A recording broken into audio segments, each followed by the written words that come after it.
So, Tolani, what are the practical ways to set boundaries in a relationship? Can you share with us, please? Okay, hi guys. Thank you for having me on your show. It's a channel, not show. The same thing. Don't be quiet. Thank you for having me on your channel. Okay. It's my channel. Hello guys, welcome to my channel. My name is Judith, and if you're new here, please subscribe. And if you're a returning subscriber, thank you so much for coming back. And today I have a guest, and this guest decided to copy me to the end. You wore yellow because I'm wearing yellow. So this is my husband. His name is Motolani Adefidipe. So today I'll be asking him some questions. Because of my previous video, I was asked, okay, now we know that we should set boundaries in our relationship. So what are the practical ways to set boundaries in a relationship? So what boundaries did I put in place in my relationship? So I'm here to share with you guys, and I brought my husband to share that with you guys. Hi guys. Thank you for having me on your channel, babe. You're welcome. It's a privilege to be here. So the first thing when it comes to setting boundaries in a relationship is to, in my opinion anyway, I think that's what we did first when we started dating, is to set the goal for the relationship. So when you're about to get into a relationship, both parties need to sit together and agree on what the end goal for the relationship is, because it's based off of that you can really determine what kind of boundaries you need to put in place to protect both of you guys spiritually, emotionally, and obviously physically, right? So and obviously I think the main goal for us then is we both kind of agree that the aim of the relationship is to end up in marriage, right? Obviously, things could happen that it wouldn't end up in marriage, but it was both our desires to ensure that it ended up in marriage, and we're not going to waste our times. We're not going to play games, right? Oh, yes. So, so I think that's the first thing that needs to be very clear. So once that is clear, then you can now really go about setting the desired boundaries to protect yourself. I think I should add to that, end up in marriage and in an approximate time frame. So you don't want to. It should not be Lord of the Rings. So I assume that at least for me, I didn't want to go into relationship then hoping that marriage would be in 7 years time, for example. Right. I remember I told you that you cannot be dating me for a long time, remember? Yes, I remember. I told you, guys, told him that, see, I want to get into this relationship with the aim of marriage. I don't want to play games. I don't have time to waste. And my desire is for me to get married when I'm 25. And I'm not like giving him, oh, you have to get married to me when by the time I'm 25 or I'm gone. No, I just told him that's my desire, but if it doesn't happen, it's fine. But he's not going to engage me and leave me hanging for 5 years, 7 years. No, I'm not going to do that. And it's important for you guys to communicate. So communicate the goal of the relationship, know where the relationship is headed, and set a time frame. It's not the one that the guy will be dating you for like 5 years, 7 years, and you still cannot define the relationship. You still do not know where the relationship is headed. So that is very important. Communication is a key in everything, in all relationships. So do you have a second point to share with us?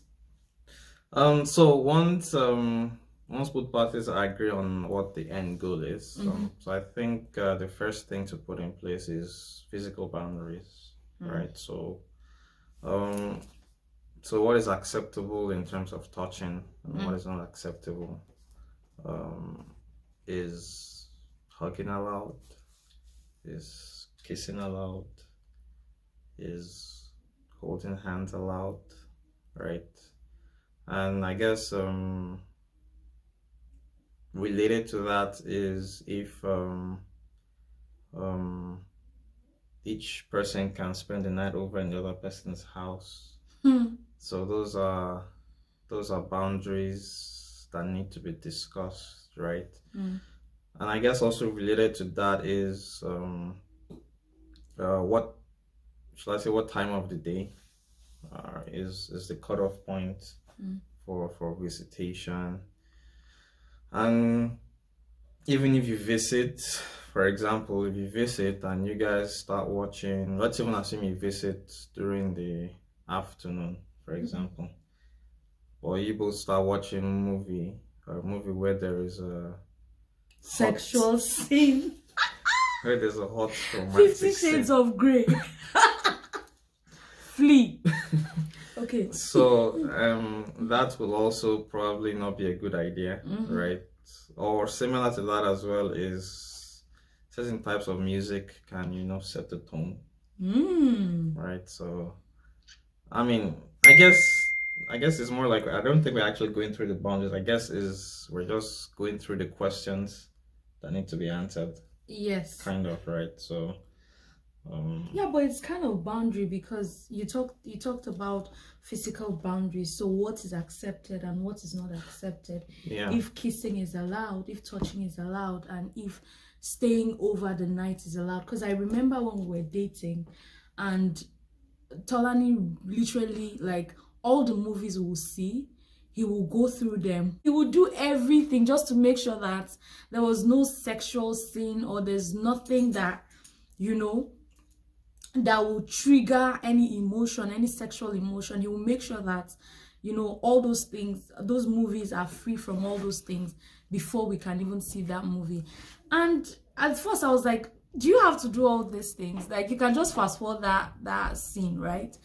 But he was very, very practical and conscious with those things, that he even made us to watch like mostly Christian movies, and even though they are not Christian movies, we should make sure that those movies are free from any sexual activities. And then talking about if the person can stay over or spend the weekend or even live with the person, because I've seen people, they are Christians and they're in a relationship and they live together, and when you ask them, they say, oh, it's economically what's that word? I don't know, smart or saving money. Yeah, it's helping them to save money, right? If you ask for my advice, I'll tell you that it's not a smart thing to do. I guess something to add to that is I mean, there can be, should I say, circumstances that want to, should I say, warrant or even justifying maybe staying over for the night, right? So in fact, everything put together will be like, what, it makes sense to stay the night at the other person's house. So yeah. I also advise that even when everything seems like you don't fall into that temptation. I think it makes me remember, I think there was a particular night. I think I had moved away from... I wanted to say that. Okay, continue. Yeah, I'd moved away from where she lived, maybe like 70 minutes drive. No. Yeah, more than an hour. Yeah, more than an hour's drive, right? And then this particular evening, the weather was very, very bad. So it was snowing really bad. I had to drive about 60-70 kilometers to get home. I think it was maybe already 8:30 p.m. right? And I came to drop her home, and everything just seemed to point to, wouldn't it make sense to just stay over? Yeah. And I think at that time your sister was staying with you. We're living together. Right. So it was a bit like, what? There's another person in the house. We're not just staying alone, right? Or it won't be just both of us in the house, right? So even if it happened that day, and obviously nothing happened, the problem with that is the next time that scenario brings up itself again, then you've given yourself an excuse to say, you know what, yeah, you can sleep over, right? Nothing happened the last time. And then the next Before time, you know, you and then do the it next again. time, Yeah, and then the next right. time, right? So, I think once you set some of those boundaries, you both have to hold yourselves accountable, and even possibly get someone that is a trusted party to keep both of you guys accountable to make sure you don't. So accountability partner. Right? Yeah. Well, sorry in this to case, to be interject. like the third person that we're both accountable to, right? Yeah. So sorry to interject because you do not tell that story very well. I wanted you to tell it. That's why I'm like, I'm going to tell this story, but since you brought it up, I just let you say it. So on that day, guys, Tolani picked me up from work, and then it was a Wednesday. We went for Bible study. So we went for Bible study, and then he dropped me off at home. And then me and my sister were living together. It was snowing so bad. The road was very bad. It was freezing. It was freezing. It was so cold. The road was slippery as well. Yeah, and the road was slippery because I know that it took forever for us to get home. You remember?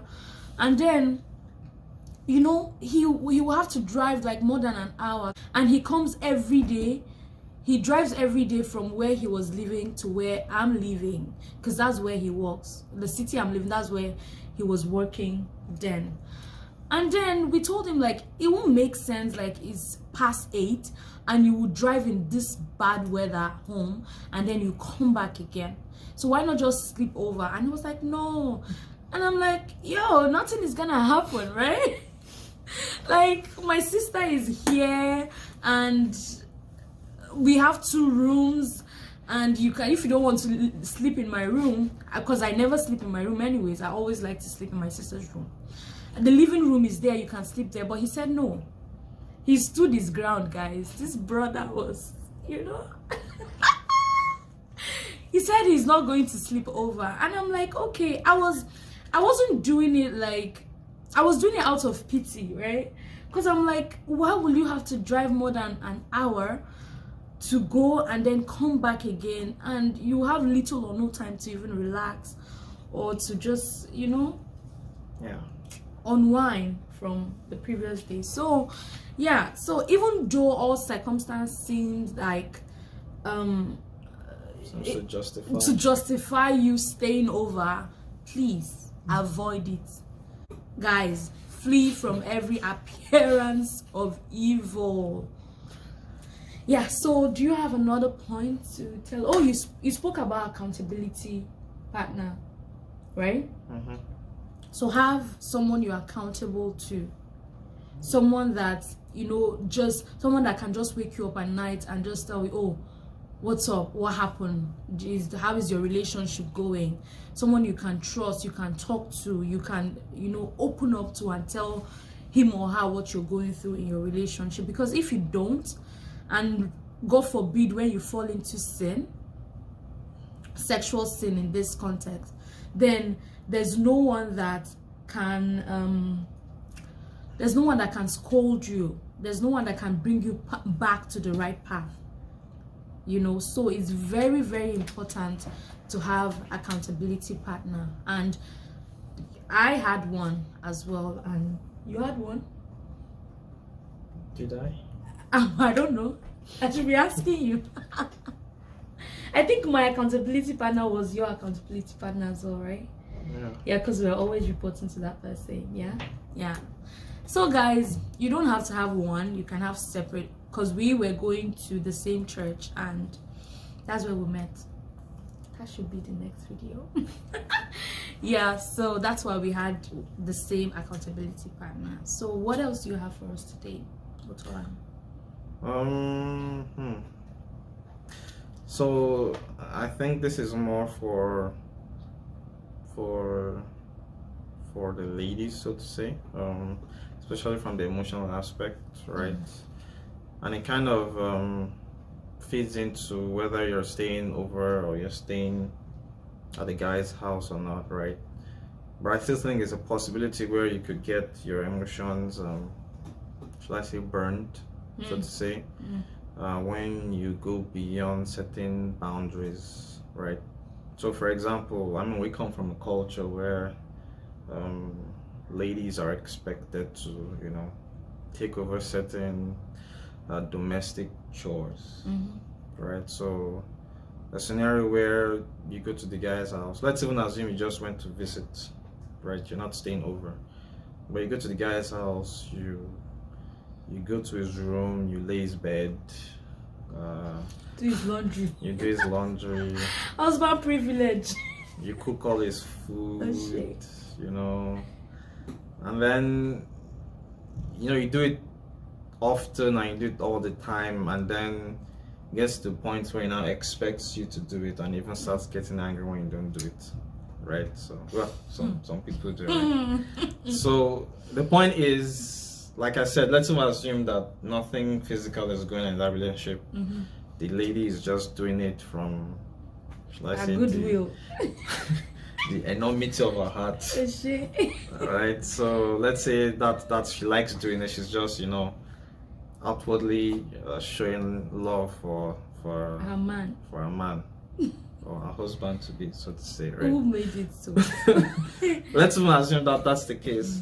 But if the relationship doesn't go anywhere, or if for whatever reason they have to go their separate ways, right? Sometimes those things can feel like she has poured herself into that relationship emotionally, right? And it can become some sort of scar, and it can become messy. In fact, that might be one of the reasons why, when, in this case, I'm just using the example of the lady, right? If she sees red flags, right, she will ignore them because she feels she has invested so much in the relationship, right? That red flag is for another day, so don't spill.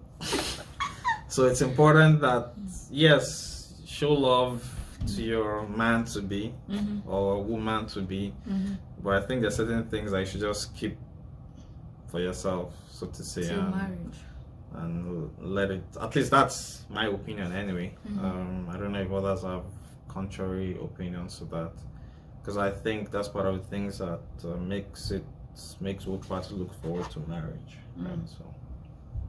So one of my own biggest boundaries that I think ladies should set is, when you were talking about the physical boundaries, is premarital sex.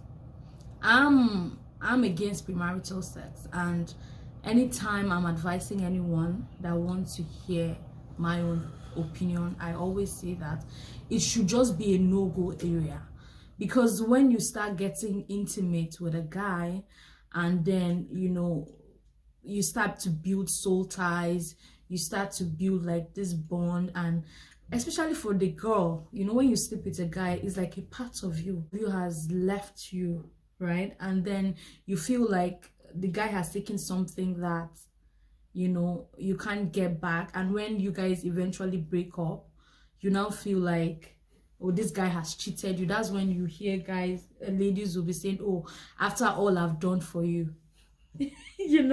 When you're cooking, you're cleaning, you're doing the laundry, you're doing everything, and you're sexing, you're doing everything, and then the guy sexing is my English. Okay. So I coined the word, okay? So anytime you want to use it, you have to refer to me according to Judith. Yeah, so you start to feel like, oh, I've given my all to this guy and now he's leaving me for someone else, and then you can't get yourself to that place to forgive yourself or to forgive him. So please don't even get involved in the first place. So the second thing he talked about was physical boundaries, right? So he said that we have to set physical boundaries for ourselves. So in a relationship, is kissing allowed, is cuddling allowed, is having sex allowed, and doing other sexual activities allowed.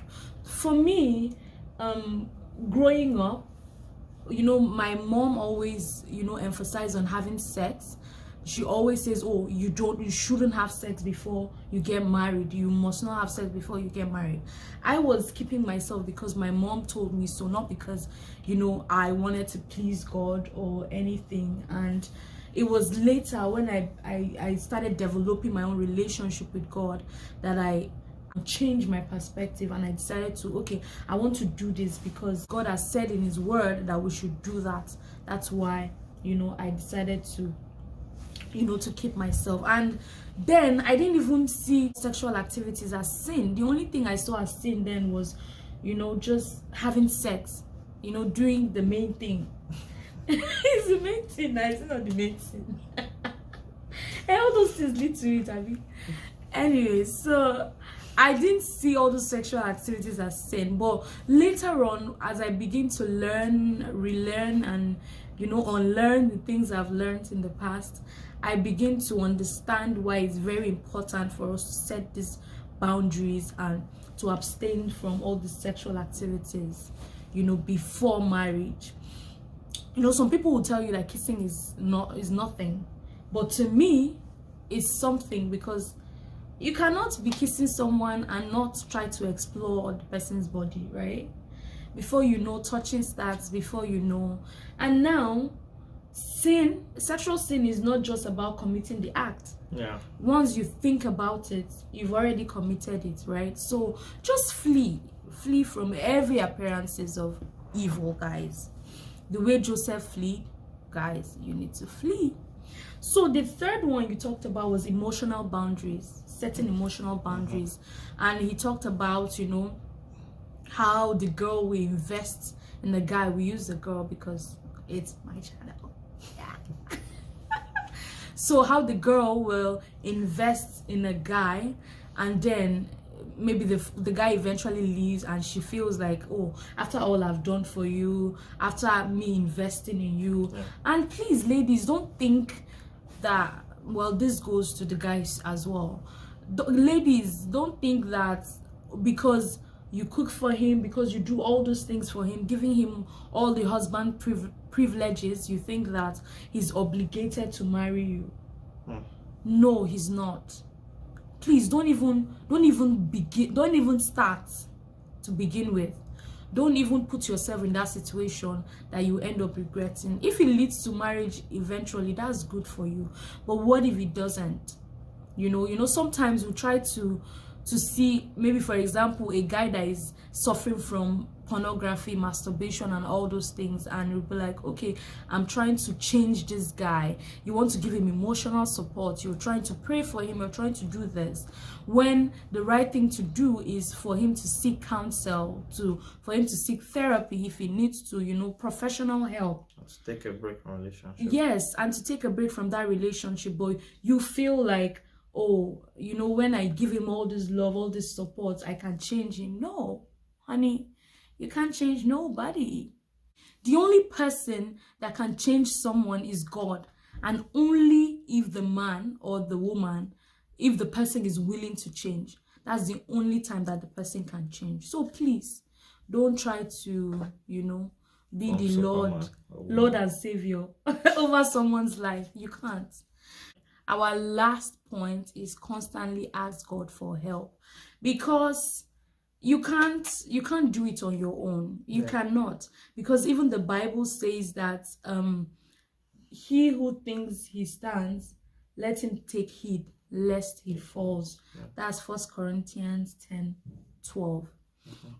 So please, guys, ask God for help, and he's going to help you. So many times I almost fell, but you know, in my heart, oh, not physically, because this organ will not even let it happen. It's not like I wanted it to happen anyways, because I was constantly going back to God for help, and, you know, renewing my heart and asking the Holy Spirit to help me. And that was the only way we're able to, you know, to set our boundaries and to stick by those boundaries till marriage. So guys, this video is longer than expected, so we're going to do a part 2 of this video, and in that part we'll be talking about consequences of not setting boundaries. We would have spoken about it in this video, but the video is longer than expected, so we'll do a second part and watch out. So thank you guys for sticking till the end. If you have not yet subscribed, please subscribe. What are you waiting for? Joshua will say, it doesn't bite, right? It doesn't bite. It's just a button. It doesn't bite. So please subscribe, and I'll see you all in my next video. Bye.